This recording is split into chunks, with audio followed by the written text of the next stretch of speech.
normally, when there are moderators for these events, they say, we want to introduce our speakers, but of course, as you know, the speaker does not need a long introduction. In my case, I will say our speakers are amazing and we will have a wonderful, wonderful conversation. And I don't want to bore you with all the amazing awards they have gotten. Suffice it to say that if you have seen any of their films, you've fallen in love with their films and you've seen all of their films on long weekends. I know a lot of the people in this room, and I know we haven't watched The Wind That Shakes the Barley once, but maybe 3, 4, 5 times, and we still watch it. So, without further ado, I want to get us started, and I think Paul and Ken just came from a very wonderful speaking engagement at the Lightbox, and I wanted to ask you guys how that went and what happened there. Yes. Well, first of all, thanks for asking us to come. It's a real pleasure, and it's probably going to be the nicest thing we've done in the last few days. So. The other thing, yes, the meeting at the Lightbox was interesting because we had a conversation with Michael Moore, and he was I have to say he was terrific.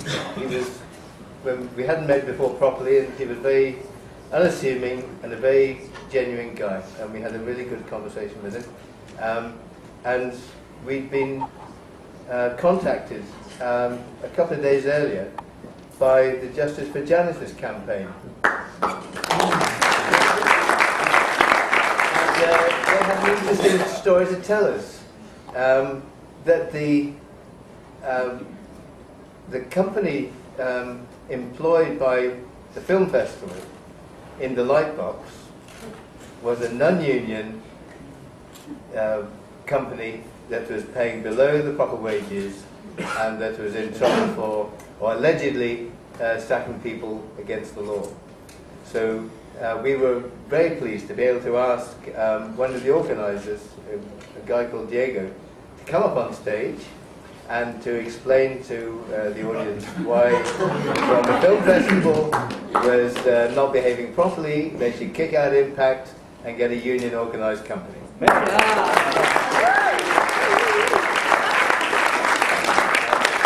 I'm not sure it was entirely popular, but they took it in good part, and we await developments. Perhaps you could drop them a line, let them know what you think. Yeah. So you're both here with the film Root Irish. Your latest one, it just premiered yesterday in Toronto. It's about Iraq. So how did you come to the decision to make a film about Iraq, and what's the difference? Recently we've seen so many films come out about Iraq from Hollywood. What's the difference in the film that you guys have made? Well, the reason we want to make it, obviously, and I'm sure like everybody else in this room, it's just the scale of the tragedy is just almost unimaginable. You know, 1.3 million people that the Lancet magazine have estimated that have died as a result of the occupation, the dislocation, the mutilation, the 4 million people who are refugees, and so it's obviously galling for us to realise that our government has been part of it. That Tony Blair followed George Bush into this war, an illegal war, with it, and much of the population was against it. So it's always something that Ken and myself have been talking about for a long time, but you can't simply write a story to order. You have to find a way into it. You have to find a spark. You have to find the human path into it. But we thought it was a very rich backdrop.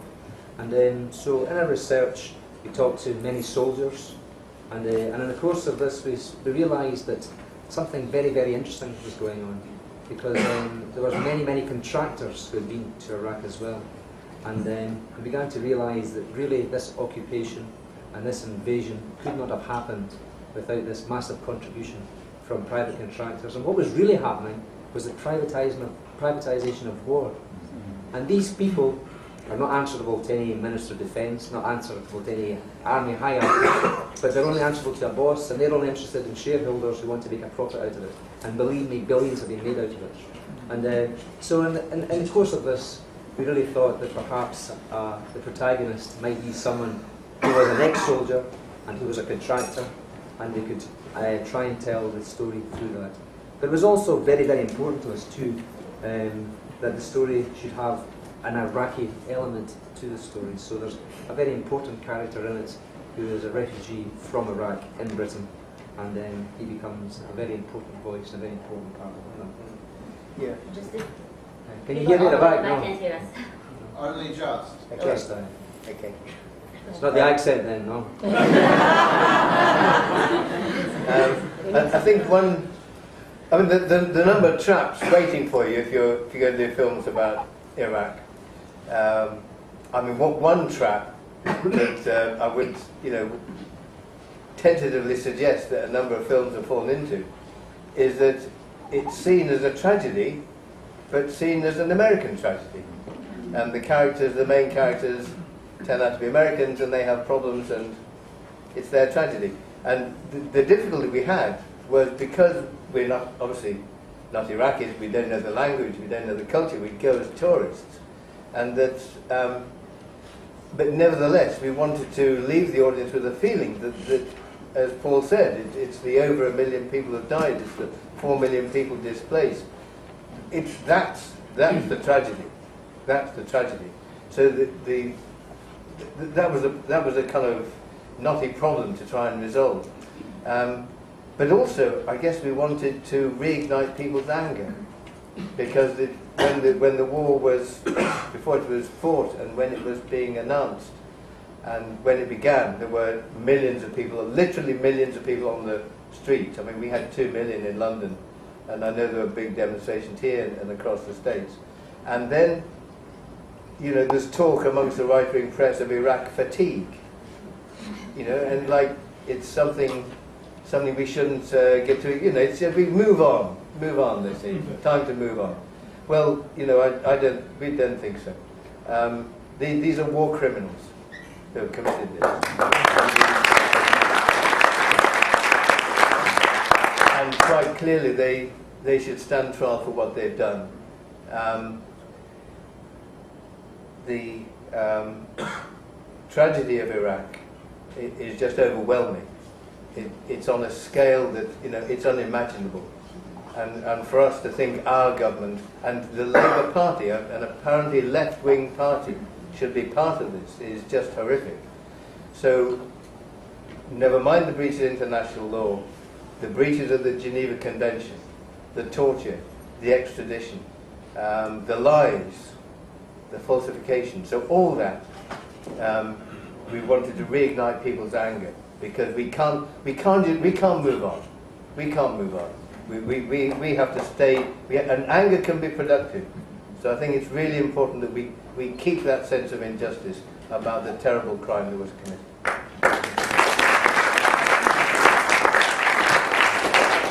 In programming for TPFF this year, there were many films on Gaza. But what we saw in watching many of them was they were foreign cameras going into the Gaza Strip and filming for long periods of time just massacres and bodies. You've dealt in your film with Arabs and Iraqis, and you haven't portrayed them in that way. How did you deal with that in the making of the film, to try and not do the stereotypical way Arabs are portrayed in these films all the time?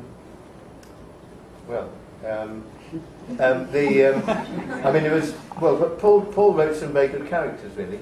I think that was the secret. There's a presence in the film of an Iraqi musician who acts as a translator and also has a song,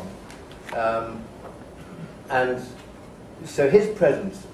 His is probably the one voice, that you respect above all others. His music speaks of the situation of people in Baghdad, and we also used actuality footage of incidents within the war that are clearly real documentary, so you can't gainsay it. There's images of the Americans like killing as in a video game, lining them up with a square on them, somebody presses a button, the person is dead. Those images exist, they're real images, so they're included. So that one has a sense of the violence and a sense of the catastrophe. There's a woman of 2 children who are killed, and she was an extraordinary woman. Well, we remember many extraordinary Iraqis in Baghdad who were living there. But she was a woman who we just found through the ordinary casting. And you hear her voice a lot on the end of a phone. And her tears, I think, or her sobs on the end of the phone, we hope speak for the suffering of the people that our soldiers have invaded. So we were very conscious of that, but it was one of the trickiest balancing acts to do. Can I just add one thing to that too? It was a very specific choice that the Iraqi character in the film was a musician, because we've heard all this rubbish again and again and again. Well, the campaign was called Campaign Enduring Freedom, that it was to give rights to the Iraqi population. And actually, what of course happened after the occupation was in fact tremendous factionalism, and what actually happened, many musicians were targeted because they were seen as not fundamentalist enough, and they were seen to be not holy enough according to many of these fanatics. And many musicians were murdered or driven out, and it really was kind of another ironic twist that someone who's a musician had to flee his own country. I wanted to take you a little bit back to questions of leadership in 1983, because I was looking it up, and the reason the BBC actually cited for not showing them was lack of balance. And this is something certainly many Palestinian filmmakers, when applying for funding, they tell them your story lacks balance. You're not showing the other side. And one could say Ruth Irish lacks balance in that way. So I wanted to hear your take on this idea of balance in filmmaking. I think that's it's a big issue. I mean, there's an issue in broadcasting in our country. It probably is the same here, but there's a compulsion. Compulsion is the wrong word. They have to be. It's written into their charter that they have to be balanced. But of course, balance means supporting the status quo. It means supporting the establishment. I mean, in our case, you can make a list. It means being pro-monarchy, pro-organised religion, pro-social democracy, pro the free markets. You know, you can make a list of their definitions of what has to be defended. And not to spend too long on questions of leadership, but they were made when Thatcher was just after she'd been elected in '79, in the early '80s, and they were about. She had a program to attack and diminish the power of the working class, the power of unions. She allowed mass unemployment to rise. She passed laws against union activity, and she encouraged set-piece strikes. She provoked set-piece strikes that she knew she could win because the union leadership was weak. And they had that three-pronged attack. So Channel 4 had just begun. It was Channel 4, not the BBC. And Channel 4 had just begun, and they were supposed to be the alternative channel. So a guy approached me, and we had a conversation. He said, we can do films about trade unions from the trade union's point of view. So we took him up on this, and we did 4 programs which allowed the rank and file to speak, to say what they were faced with, job cuts, factory closures, cutting wages, worse conditions, how they wanted to oppose it, and they were very militant because they hadn't been defeated then, and how the union organisation, this is what transpired, and this is why they were banned, how the union leadership actually diffused their militancy and refused to organise, would organise it in a token way, would do a deal behind their back so the jobs were sold out, or do a deal behind the back so the jobs went but they got a slightly better compensation. Things like that. So we just allowed these guys to speak, and women. Really eloquent people, never been in television before, never been in front of a camera before, most of them.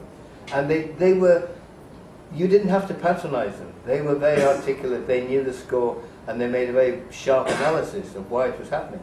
So we just strung all this together with some documentary footage, and the Channel 4 said, no, you can't broadcast.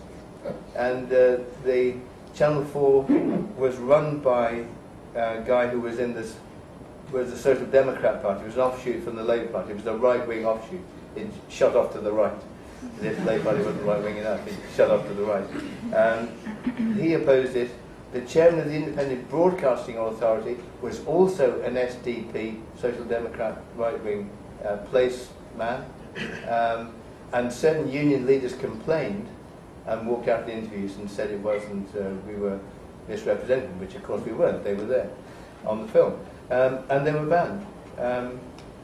What that showed, indicated to me, well, to all of us, was that the balance is basically saying what they want to say. They have their idea of balance, and it depends where you put the point.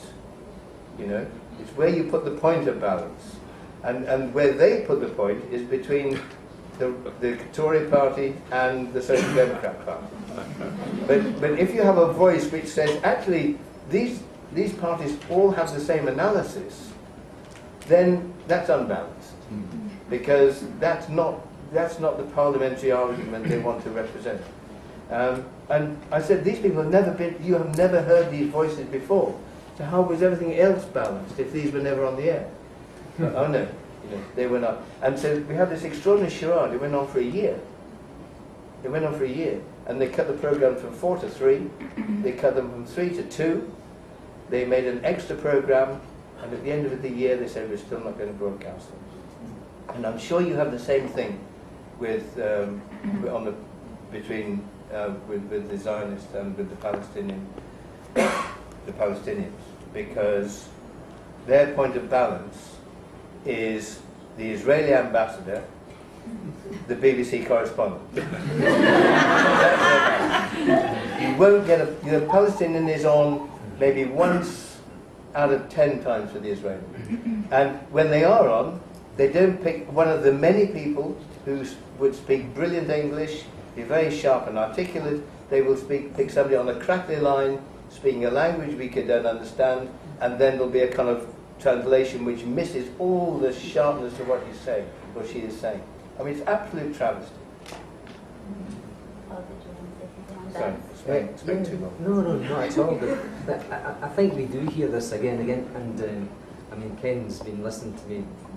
We've been there all day, but we've been quoting a great friend of ours who unfortunately passed away at the beginning of this year, Howard Zinn.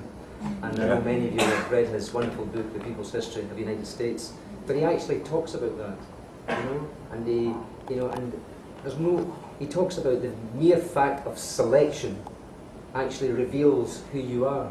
And so this idea that you have some point where you're absolutely, totally objective is absolutely nonsense. And what he says is, to call someone now ideologically driven as an insult, but what it actually means is he's driven by his ideas, and he's a man who wrote history with a very particular point of view by saying, I will challenge the powerful, and I will address the experience of the slaves, of women before the vote, of not the barons who have made fortunes, but the people who have worked on the railroads for 14 hours, and he records their experience. And he says, you might as well know this is my point of view right from the very, very beginning. And then many would say, and especially many of the postmodernists now would say, we can't take a position. But they actually do take a position, and it's an absolute bogus, and I think it's a misinterpretation. A lot of it is in the use of language. It's in the use of language. I mean, Israelis have soldiers, Palestinians have militants. It's not valid. One is valid, one is not valid. And one could go on. But the use of language is very, very precise, and it guides you to a point of view that you're not aware of being guided. But it indicates how you should see it. The free market, of course, is the biggest one, really, isn't it? Yes. The unfree market. But this leads me to the question I think everyone is waiting for me to ask, which is about the Palestinian boycott, divestment, and sanctions call, which you have both endorsed. And on several occasions now, whether it was in Edinburgh, in Melbourne, or right here at TIFF, you took strong stands against state institutional support, Israeli state institutional support for these film festivals, and pulled out your film on many occasions. Before we get to the actual boycott call and endorsing it, how did you come to the issue of Palestine altogether to reach the point of endorsing boycott?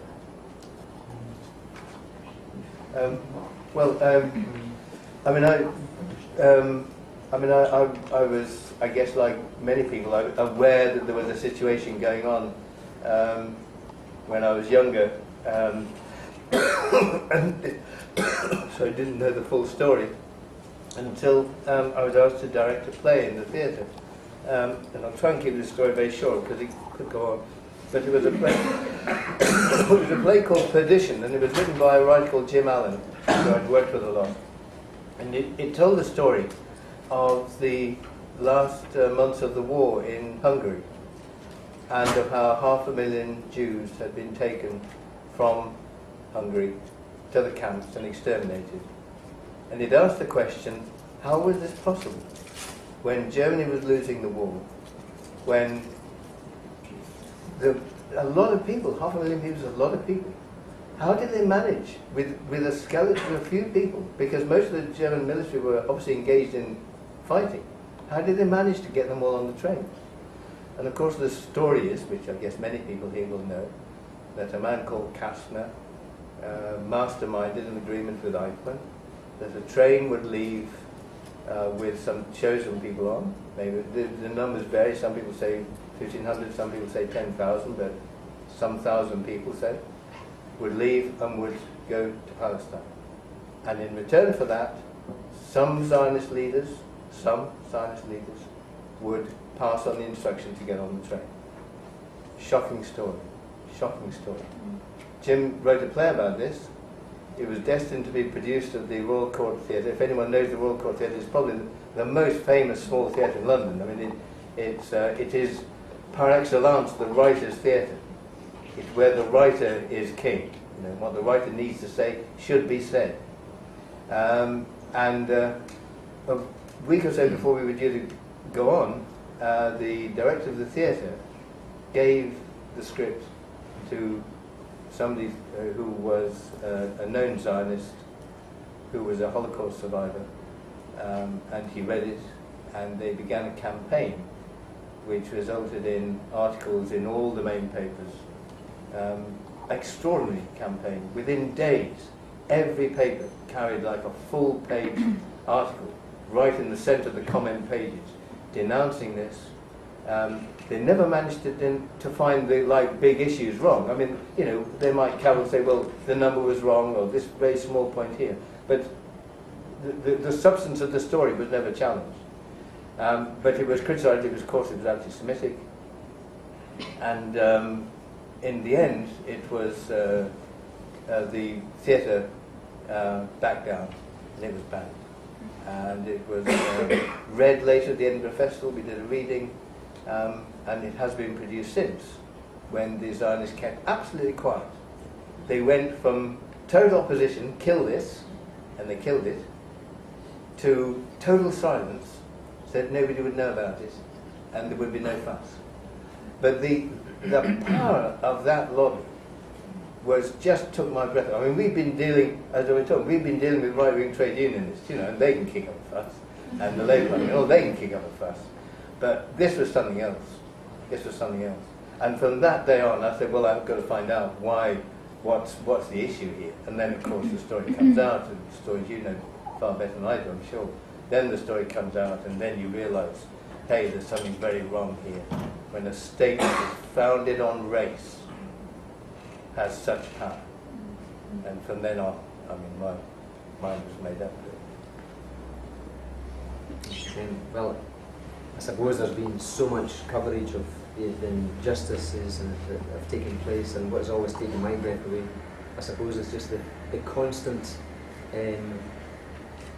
resolutions passed by the United Nations, the General Assembly, the Security Council, and I suppose what's always really amazing is to see international law on the one hand interpreted, decisions made, people come to conclusions, they debate them, and then they are absolutely, totally ignored. I mean, that really is quite remarkable. And especially when the United States and Great Britain keep on saying how we must respect the rule of law, how we must respect international law. But it's only when it suits them. I mean, and the gap between international law and what is on paper and its implementation has become broader and deeper and wider. And little wonder, you know, so much of the world now looks to the West and say you're just great, big, giant hypocrites. We can't, I mean, it's just so obvious. And even there, just 3 days ago, we saw it happening once again. We saw Hillary Clinton, you know, with Abbas and Netanyahu. They said, this is the time, and these are the leaders. Who is she to say these are the leaders? You know, when she thinks Superman, she thinks she's Superwoman, does she think she's in a Hollywood movie or something like that? You know? It's like she totally ignores the entire United Nations, the General Assembly, years and years of resolutions, and then she decides what's going to happen. And the hubris and the arrogance and the stupidity is just breathtaking. And then, of course, you know, Gaza is sitting there like the elephant in the room. They're not referred to.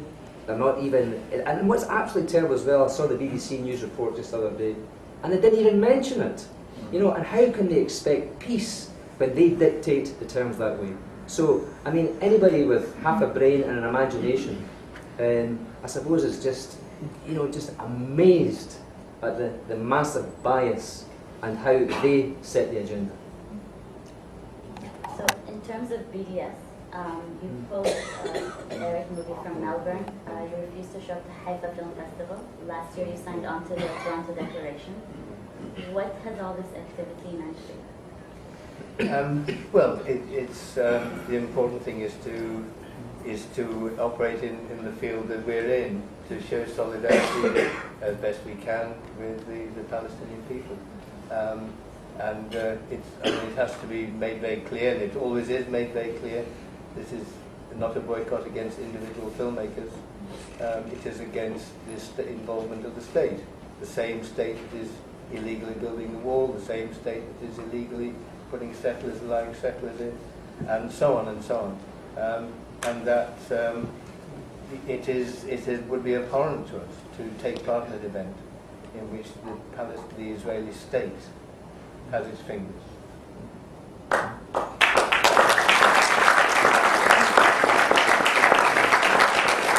It's really been funny how this has been reported. I mean, especially, I think his name was Mr. Moore, as if you were determined to censor Richard Moore, not Michael, Richard Moore. But you know, the tone is that we're trying to censor, you know, other filmmakers, and again, it's just twisting the reality so much. Listen, I mean, it breaks my heart to see somebody who's made a film, who's worked on a film. I know how much effort it takes, even to make a bad film in the last 11 hours. And I'm leaving myself open to criticism there. But I mean, we are faced in a situation where grassroots organisations in the West Bank and in Gaza are saying, we have suffered this, we have no voice, they're ignoring international law, and we have debated this with our grassroots organisations, and we were sent lists of all the organisations, and I take it and trust that there's been debates and there's a democratic reflection of grassroots opinion. And when they ask us to support them, we have a choice. Do you say no, or do you say, well, or we don't care? So we obviously we'll have to make a decision. You must show what side you're on.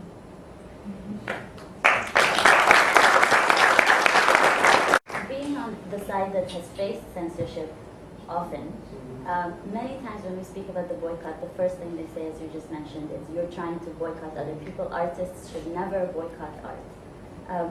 What do you say to that logic? I would say, please meet the Palestinian filmmaker who isn't allowed to make a film because of the Israeli government's refusal for locations, refusal for work permits to enter, being detained so the filming can't take place. I mean, that's real censorship. The Israelis, I mean, we know several instances of a very good filmmaker called Anne-Marie Jassir, made a very good film called The Salt of the Sea. The difficulties that were put in her way to stop her making the film that she wanted to make by the Israeli state, that's real censorship. I just, when this event was first publicized and I put it out there, I got about 30 to 40 emails from Palestine, people asking me to ask you this question. So if you want to hit me after I ask it, it's all right. But everyone is saying, you've gotten so close to the Middle East that now you've filmed in Iraq. When is the film about Palestine?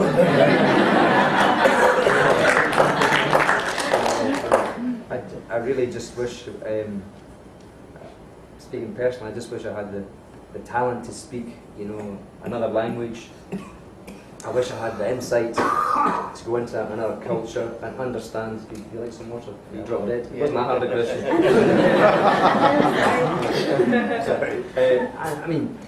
I mean, the great problem, unfortunately, is that there are many very vibrant and important issues to deal with, but unfortunately, we're limited by the talent or lack of it by the people who make the films. And what really should be, you know, I would say to your friends back in Palestine is that they should be making it, you know, and then they need the support. But it's like the young people you mentioned, when they put in a report, put in an idea, they say there's not a lack of balance. I think what we'd like to do is to support them to make their own films, because I, as a writer, would never have the insight or the understanding or the depth of knowledge or be able to capture the subtleties or the contradictions that they would be able to do.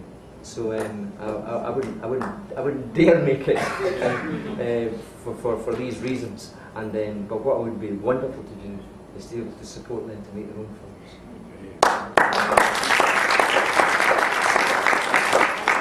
Before we open it up to questions, that is the point of the Toronto Palestine Film Festival. It's not just to show a week of films here in Toronto, but it's also to support Palestinian filmmakers, to make sure that their films are showing. And this is a plug to make sure that you buy your tickets as soon as possible.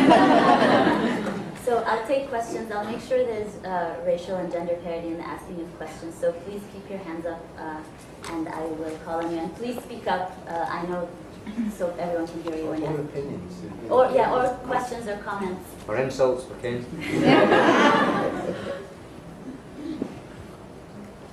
Back there. Yeah, I just have a very simple question. Why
historically, a lot of filmmakers have tried to choose an aesthetic that can promote social change. So people like Eisenstein or writers like Upton St. Clair have used realism, for example.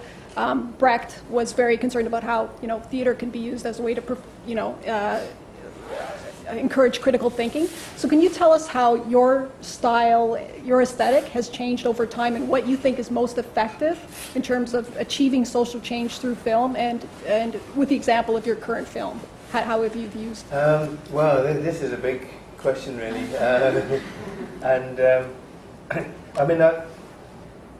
I mean, in a way, you can construct a theory, but then there's a point when your instinct comes into play, and your gut feeling about just responding to images, responding to the people you see on film. And when I was a student, we did a lot of Brecht, and I still like his writings very much. But I feel that at times he got into a little bit of a fetish, really. Not Brecht's fault, but the people who were doing it.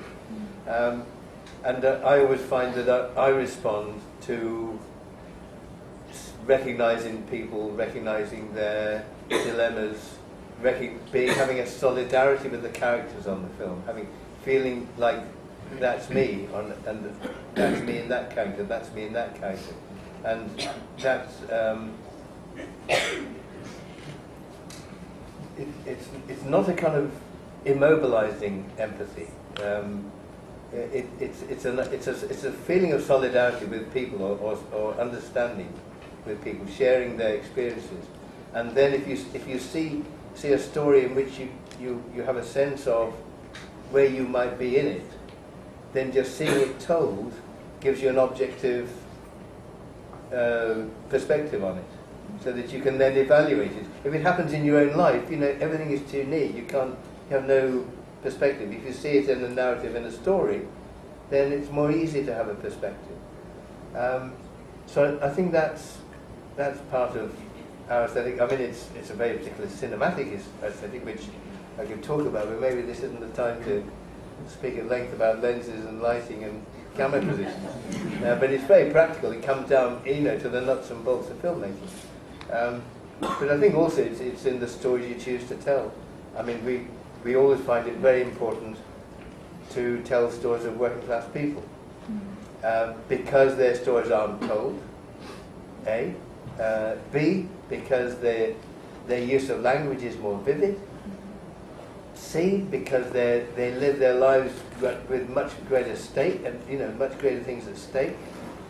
And D, and most important of all, because of things that are going to change, that's where it's going to come from. So those are the reasons to pick working class stories. Because in the end, I mean, it's an old-fashioned view, I know. In the end, that's where strength lies. That's where I think where strength lies. So that's why they tell the best jokes. So that's why we would use that as a social location. Do you want to talk about your journey? Yes. I've always thought that in your films you've been able to sum up really difficult ideas in a very quick way, like in The Wind That Shakes the Barley. In a couple of scenes you illustrated really well the difference between somebody who just supported the Republic and somebody who supported the IRA, or in Rude Irish, with very few words from the musician, he summed up the Iraqi view so well. Are those scenes really difficult to write? And you spend a lot of time having to come up with them? Well, I suppose I've had a great apprenticeship with Ken and Rebecca over the years. We've made lots of films together. And I suppose you realise very, very quickly that you've only got a maximum of 2 hours roughly to try and tell a story. So there has to be some sense of tremendous economy. You have to find a premise, and you have to find characters who hopefully will lead us to the story we want to tell.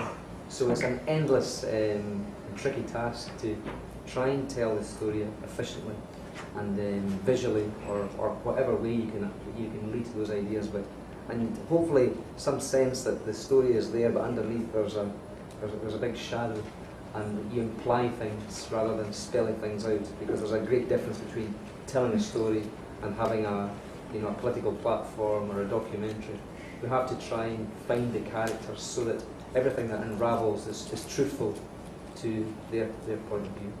But I mean, just that, I mean, it's a very good question. I mean, this is, I hate it where people sit and scratch each other's backs, but I mean, it is crystallizing it, as you say, you know, is not, I mean, that's the writer's art, really, and crystallizing those complex ideas so that you get the essence of the conflict, and they're expressed in a way that is truthful to the person speaking. It isn't from a textbook.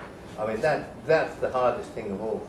And oddly enough, and this is very interesting, oddly enough, when you get reviews, they just don't deal with that at all. They just don't deal with it. I mean, imagine you write a book, you know, you could mention the stuff in the Irish film. Imagine you write a book about the War of Independence and the Civil War and the ideas that they were fighting over and the role of the British. And they just talk about, you know, the use of the semicolon. I mean, that's the level it's at. And when you do a film, they just don't deal with the Brits, in that case, the British presence in Ireland, the role of the British state in dividing the Republican movement, backing the Republican side that they could do deals with because they wouldn't challenge their dominance in the Irish economy, and so on. You know, big ideas, the end of an imperialist experiment, but well, not experiment went on very long, but the end of an imperialist period. But nevertheless, they held on to a bit. You know, all that which Paul just knitted into the fabric of the film, never mentioned, and it is extraordinary. But I mean, your point is absolutely a good one. Ken, Paul, and Rebecca, you guys have been making films for a while, and you're very conscious of the social, political environment in which you make your films. What's your sense today, in our particular, let's call it, historic moment, right? We've got a major economic crisis, we've got a climate crisis, we've got, who knows, possible nuclear war in Iraq. But in making films within that context, where do you see things going? Do you have a sense of you know, your filmmaking project, or generally how these events are going to impact the filmmaking? Well, do you mean in terms of how we actually make the films, or how that atmosphere and those issues affect the subject matters we choose? Both. Well, I mean, I suppose that's always a dialogue we're having between the three of us all the time.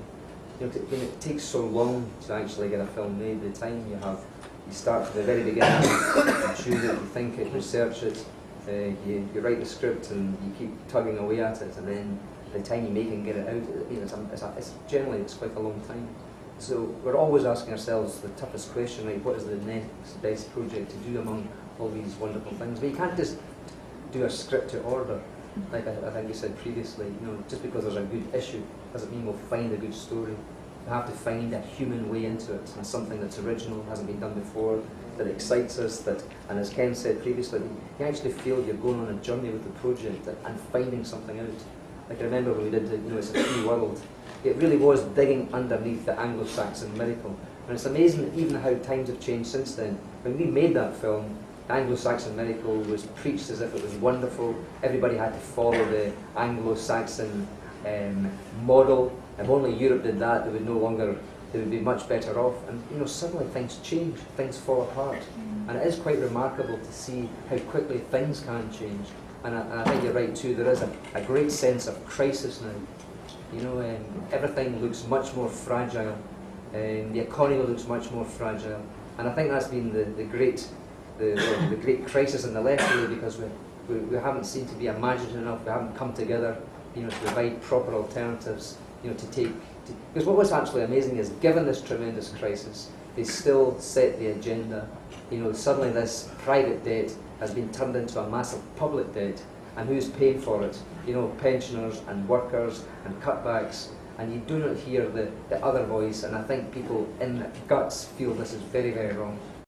So I think we have a great responsibility to analyse it and to talk about it and to try and find very practical solutions. Easier said than done. I mean, it's just add one thing. I mean, what Paul said, of course, I absolutely agree with, and it's a very pertinent question because I don't know about you, but you do feel the sand shifting under your feet. You know, is there going to be a planet around in another 100 years to pass on to the grandchildren or their grandchildren? And it is very, very difficult, but it's again the big question that comes up in constant conversation that we have and have with others is just how you get a coherent left. To find, I mean, you know, we can write a program between us, I'm sure. You know. Not difficult. You know, it was bread, land, peace some years ago, but I mean, we can, you know, find three. You know, no imperialist wars, end privatization, protect the environment. Easy. But how do we get a coherent organisation to pull that together? Because there's massive support for that, and yet we're dismembered, scattered, disorganised.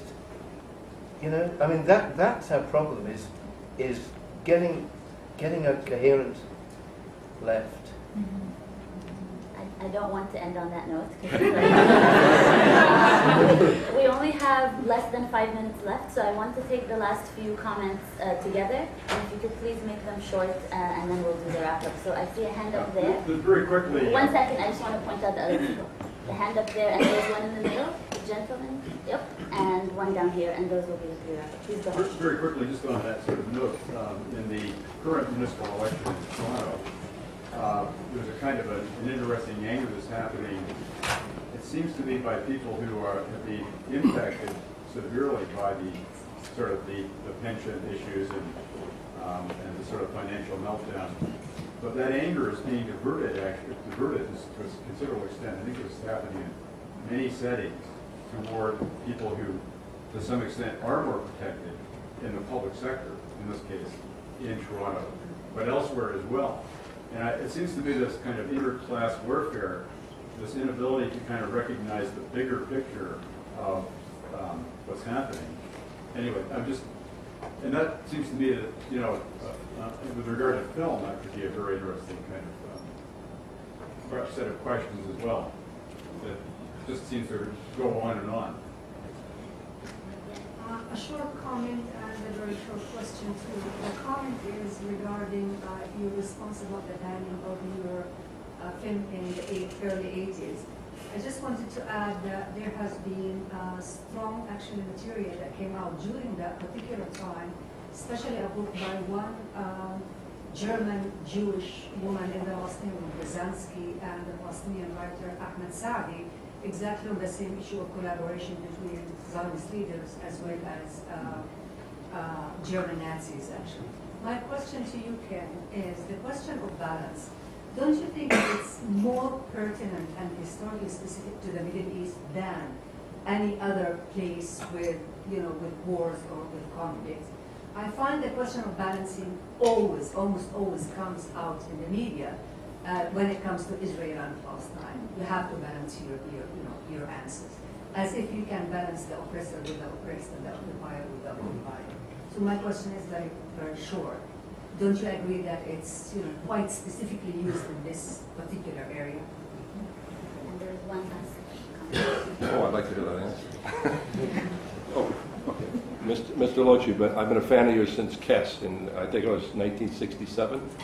Was that? 68. 68. Just a tremendous filmmaker, and I appreciate your work. Just a point of clarity, I think you need subtitles for Route 66 in the U.S.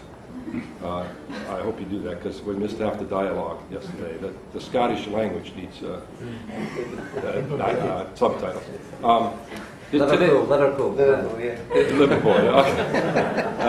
This afternoon at the Michael Moore interview, a gentleman got up and mentioned the film Miral. Just for your information, since you acted like you didn't know what the film was, you probably don't know. It's a Julian Schnabel film. He is a Jewish filmmaker, and it's not a documentary. It's about it's based on a book by a Palestinian woman about her life growing up in Palestine, and it's a very positive film about Palestinians. And I know you're very pro-Palestinian struggle. And last year at the festival, you were one of the first ones to sign on to boycott, a cultural boycott of Israel. And I was just wondering, with your support of this struggle, do you intend to possibly make a movie about this subject matter? Asking you a question. Just before the wrap-up answers to these questions, I want to say that many of the drafters of the Toronto Declaration are actually in the room, and other people who are involved in the writing and the making of the Declaration.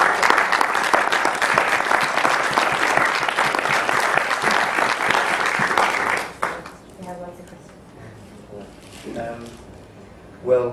The question of balance, it's, I mean, I can't evaluate, one struggle against another, it's very difficult.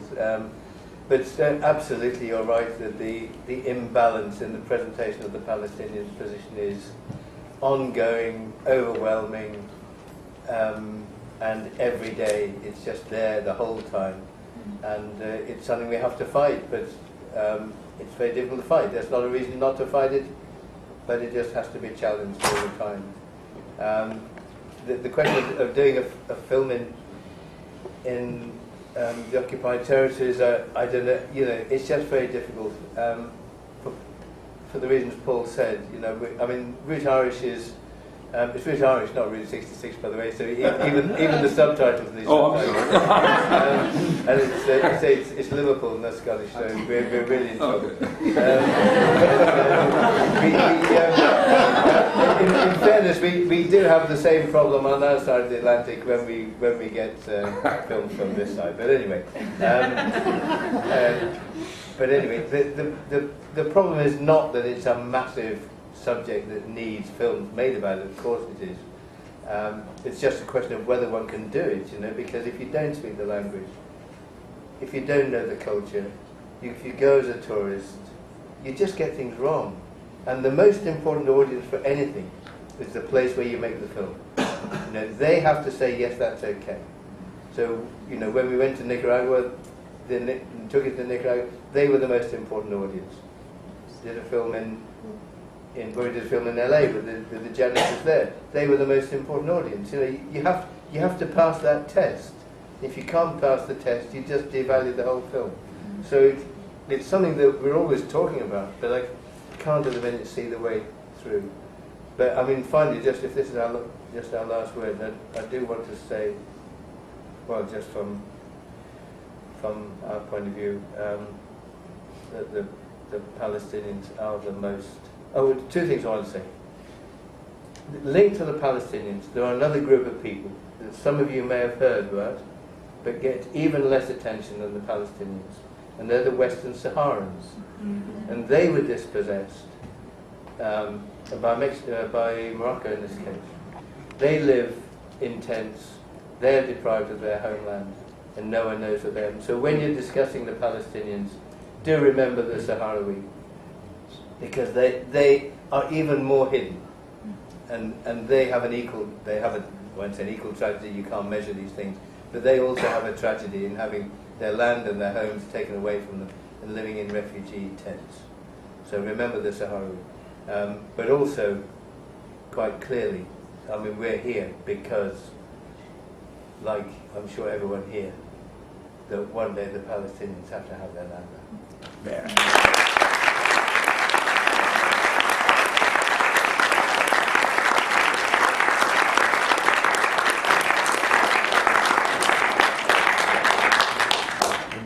Just to say thanks to everyone for coming along. Thank you for supporting our films. Thanks for this great debate. It's really wonderful to have this debate, and thank you for everybody, for all the organisation and for the lovely input. Thank you for your film.